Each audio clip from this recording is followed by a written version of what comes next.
ডাকনাম কৃষ্ণা, ভালো নাম রমা।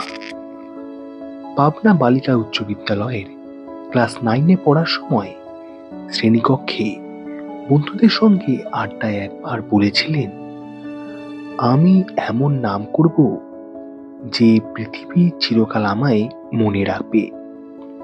এর কিছু বছর পরে তিনি নামলেন সিনেমায়। দিদি উমার খুব কাছের ছিলেন তার এই বোন।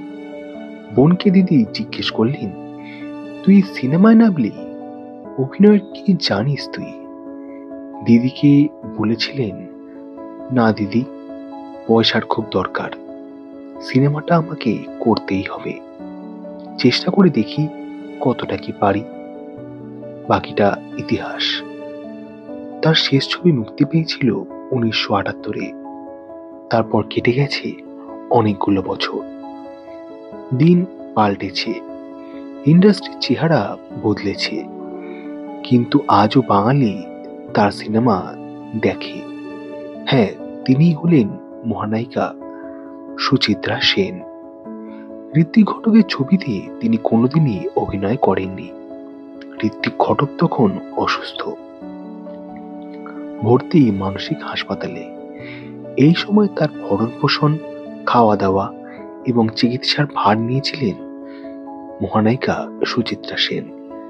নিজের হাতে রান্না করে টিফিন বক্সে সেই খাবার নিয়ে নিজে সেই খাবার পৌঁছে দিয়ে আসতেন তিনি। 60-এর দশকে তাকে মুখ্য চরিত্রে রেখে দেবী চৌধুরানী ছবিটি করতে চেয়েছিলেন সত্যজিৎ রায়। সত্যজিৎ রায়ের অন্যতম শর্ত ছিল, দেবী চৌধুরানী ছবির শুটিং চলাকালীন সুচিত্রা সেন অন্য ছবিতে অভিনয় করতে পারবেন না। মুহূর্তে প্রস্তাব প্রত্যাখ্যান করলেন তিনি। জানিয়েছিলেন, যে বা যারা তাকে নায়িকা বানিয়েছেন তাদের বঞ্চিত করে শুধুমাত্র এই ছবিতে কাজ করা তার পক্ষে সম্ভব নয়। ছবিটি শেষমেশ আর তিনি করেননি। অন্তরালে চলে যাওয়ার পর ঘনিষ্ঠ সাংবাদিক সুচিত্রা সেনকে বারবার বলতেন যে, রমা, তুমি কেন ছবিতে আর কাজ করো না? তুমি কাজ করতে চাইলে বাড়িতে পরিচালক প্রযোজকের লাইন পড়ে যাবে। উত্তরে স্মিত হেসে মহানায়িকা জবাব দিতেন, ওসব আমার আর ভালো লাগে না।